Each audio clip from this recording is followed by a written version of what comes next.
қатты асығыс сияқты көрініп тұр. Енді мен сөзімді аяқтай салсам болады ма? Жалпы мына жерде мүмкін кейбіреулер түсінбей жатқан шығар, таныстық бір аяңға бола тоқтады ма деген секілді ой қалыптасып қалуы мүмкін. Олай емес деп айтқым келеді.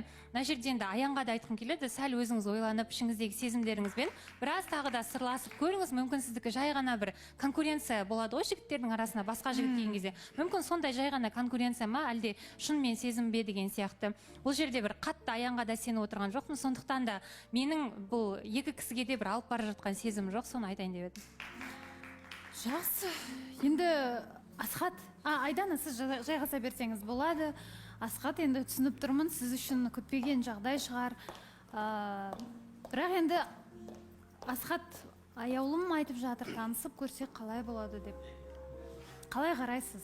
Жоқ, мен танысып сөйлесіп қарауға как бы не емеспін. Ну, не против. Қарсы емеспін. Қарсы емессіз. Қарсы емеспін просто. Жақсы, танысып көрейік деп жатыр. Сол үшін келіп отырмыз. Аяулым, келсеңізші бір ауыз қол алысып.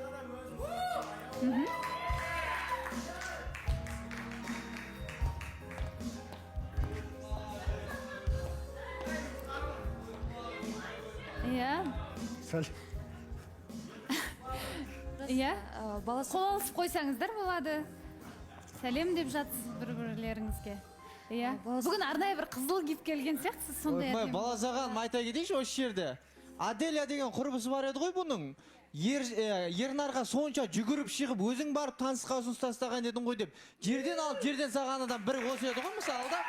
Қыздар не істеп отырсыздар? Өз абыройларыңды өздерің түсірмеңдерші, өтініш. Бұл жігіттерді бар ұстап қалу керек екен деп мен мысалы өндем қолдап отқан жоқпын. Ары кетсе бір-екі таныстық тағы да сол әңгіме болады мына жерде ше. Сіз бұған азанда машина айдауды үйретсеңіз болды. Қалған бәрі жақсы болып кетеді. Шерхан сөз сұрап жатыр. Бұл түсінбеймін да, тек қана еркекке керек па отношения деген. Негізі деймін да, бұл махаббат алаңы жарайды. Одан бір махаббат шығып кетпесе де бір ынталанып тырысып жатқан аяулымға рахмет, негізі өз махаббаты үшін. Сол себептен ешкім сөзін елеме. Өзі ұсыныс тастаған қыз жігітке қызық болады деп ойламаймын мен. Нұржан, не болды бұл жақта біреузі бұл махаббат алған танысып көргеннен не болады? Бәрің үйсесіңдер, ертең жүптыққа ұсыныс өзі тастап атса да не болыпты махаббат алаңы деп отырасыңдар ма сонда? Аяулым молодец, она смелая. Махаббат алаңында басқаша пайдаланыңдаршы, өтініш. Бұл жерде махаббат алаңы тек танысу ғана емес қой. Оған әкеп тіреп қоя бермеңдер. Еркектік Мен қарасаңдаршы, қыздық намыстарыңды түсіріп алмаңдаршы, қарындастарым деп адым. Болды, ары қарай артық әңгіме айтып жатқан жоқпын. Сосын пікір айтатын кезде біреуге, өздерің де сол орында болып қалатындарыңды ойланып барып айту керек та. Негізі деймін да, негізі Нұржанды Ақерке таңдап үміткер болып келді емес пе? Ол қызбасымен ол да келді ғой мысалы. Бұл жерде енді ол сырттан үміткер болып келіп тұр ғой. Мейлі ғой енді. Сырттан үміткер болып келіп тұр. Бұл жерде Асхат ұнататын болса өзі де сырттан келетін еді ғой. Бұндай әңгімен қойыңдаршы, айналдырып әкеп кеп бір-біріне сай келмейтін әңгімен айта бермеңіз. Апа, сіз жасыңыз әжептәуірге қалып, түсінбейсіз мені? Баласаған, мен айтып отырмын ғой сізге. Жоқ, қыздар, түсініп тұрмын. Бірақ енді Гаухар ханымның сөзінің жаны бар сияқты. Бұл кісі енді мен тұрмысқа шығамын саған деп жатқан жоқ, сезімім бар деп жатқан жоқ, танысып көрейік деп жатыр. Аяулым. Енді расымен де. Енді махаббат алаңы болғаннан кейін өзім бір қыздық кішкене намысымды кішкене қоя тұрып, гордость дейді ғой, гордостьімді қоя тұрып бірінші қадам жасап көрейін деп шештім. Бұл негізі менің өмірімдегі бірінші осындай шешім. Ұлы баласына өзім осындай ұсыныс тастауым, бұл енді бостан босқа емес деп ойлаймын.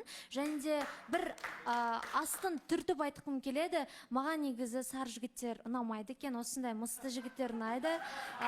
Бірден сездім бұл кісінің мысын, сондықтан да енді Асхат енді көре жатарым. Асхат мырза қызарып кетті, ұялып кеткен сияқтысыз. Негізі енді мысты деп айтып жатыр, сізді мақтап жатыр барынша. Осыған дейінгі әрекеттеріңізден нағыз бір ер азаматтың мінезін көргеннен кейін де мен ойлаймын, қыздар енді мақтап жақтап айтып жатқаны деп. Және сұрақ қойылатын болса, сұрақтарыңыз болса махаббат. Мен жаңа айтып отырмын, мен талабым ондай емес деп отыр ғой, жарайды, оның талабына особо мән бермеймін. Асхат, мен сізге айта салайын, бұл таныстықта сіз өзіңіз ертең артша осы жерде жертва болып қалмаңыз. Просто мен бұны не үшін айтып отырмын? Алдында осы эфир бітті ғой. Эфир біткеннен кейін, аяу Асхатпен таныс тоқтатқаннан кейін. Артынша хейтқа шыдамай маған жылап, артша звондап, жаңағы сіз, в общем, қарғыстарын айтқан болатын, ұрпақсыз қал, үйтпейт деген әңгімелер бар да аяулымның. Просто ертең мен сізге айтайын, Асхат, мен сізде енді, мен үлкен сұға аға ретінде мен сізге бір інілік әңгімен болсын. ертең просто бұл таныстық тоқтағаннан кейін артынша жылап сізде қарғайтын моменттер болады, так что соған абай болыңыз деп отырмын бағанадан бері, соны айтып отырмын, болды. мүмкін басқаша болатын шығар енді алан тура Жоқ, басқаша болғанда да қараңыз, мен мысалға, мен ол ортада не вообще қатысым болмады да. А бұл жерде қалай болды? Звондады, сені құдай қарғысыз атсын, атаның тәрбиесін көрмеген баласын, сен ұрпақсыз қал деген әңгімелер болды да аяулым тарапынан. Енді мен сол үшін айтып отырмын, ертең сондай әңгіме болып қалмасын деп отырмын, болды. Жақсы, қыздар, жігіттер өтініш айтыла бермесе деп ойлаймын, Ақерке. Жоқ, мен айтамын да, еркек соңына дейін еркек болып қалса деймін да, мынау не кішкене сәл болсын, енді өзіңізді ұстаңыз, алан дегім келеді. Сізбен аяулымен ештеңе шықпады ма, ол сізге қарамады ма, сыйластық ретінде болсын, ер азаматтығыңызды көрсетіп, үндемей отырсаң жақсы болар еді. Өз бақытын тапса, наоборот, қуанбайсыз ба?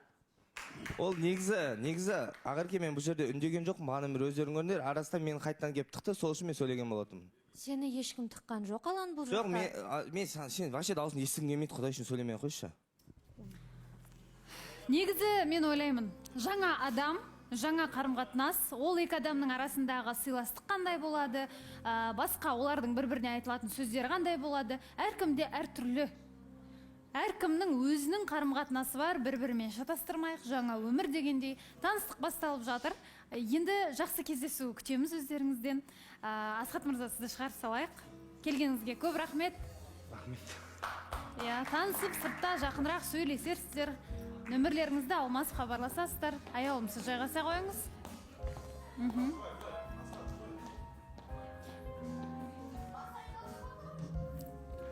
Енді тіпті құрметті көрермен, әлеуметтік желіні шулатып жүрген бір жігітіміз бар. Қатарынан нүкте қылып стористар жүктеп жүрген жігітіміз бар. Сол жігітті шақырайық, таныстығы қалай болып жатыр, білейік. Аблайхан, келіңіз.